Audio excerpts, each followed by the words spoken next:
Mateo, Kapitulo 20.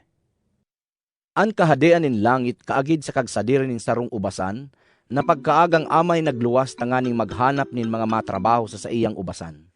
Pagkatapos na magkauyon ang kagsadiri asin ang mga trabahador kan tandan na sarong dinaryo sarong aldaw, pinaduman niya sinda sa ubasan. Pag alas 9, nagluwas giraray siya asin nakahiling sa plaza nin mga lalaking nagtitirindog na mayong gibo. Inalok niya sinda na magtrabaho sa iyang ubasan, asin nababayadan sinda kan tamang tandan. Kaya nagduman sinda. Nagluwas giraray siya pag alas 12, siring man pag alas 3, sa paghanap nin trabahador. Kan mag-aalas 5 na nin hapon, nagduman siya sa plaza asin nahiling niya ang nagkapirang lalaking nag-iistambay. Hinapot niya sinda. Ta daw ta maghapon sa nakamong nagpaparatindog digdi. Mayo kayang nag-alok sa mo na magtrabaho, an sabi ninda. Magduman man kamo asin magtrabaho sa sakong ubasan, an sabi niya sa inda.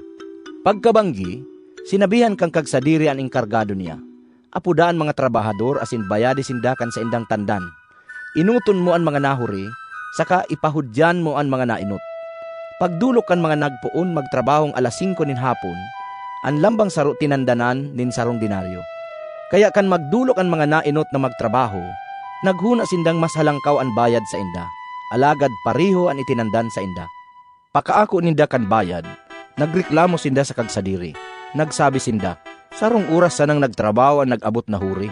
Mantang kami maghapon na nagtrabaho sa init kan aldaw. Alagad tinandanan mo sindanin parihong kantidad na ibinayad mo sa mo. Alagad nagsimbag ang kagsadiri sa saro sa inda. Amigo, daita ka dinaya, bakong nag-uyon ka sa tanda na sarong dinaryo? Ako ang bayad mo asin lakaw na.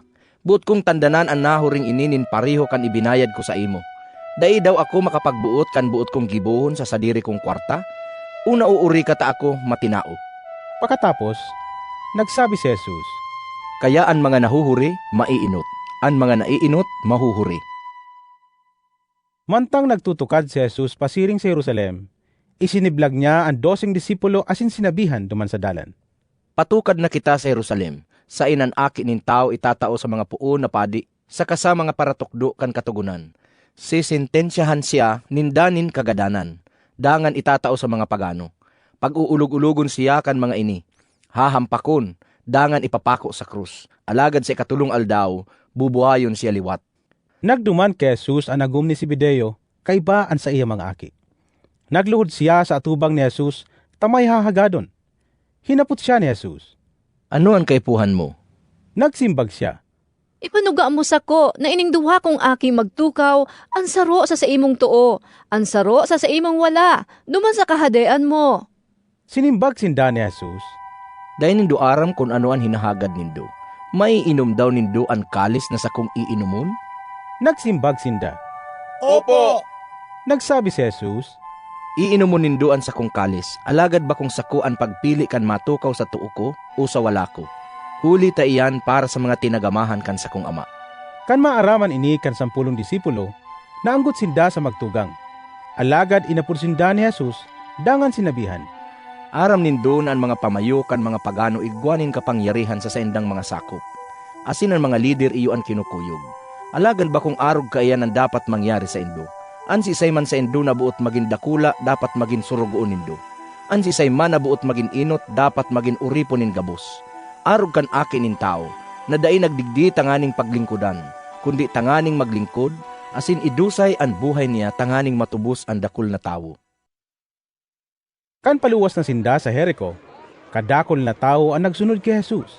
May duwang lalaking buta na nagtutukaw sa tampi kandalan. Kan madangog nindang nagaagi si Jesus, nagkurahaw sinda. Aki ni David, kay Ragi mang kami! Inanggutan sinda kan mga tao asin pinaalo. Alagad kinusuglugod nindaan sa indang pagkurahaw. Aki ni David, kay Ragi mang kami! Naguntok si Jesus, dangan inapod sinda.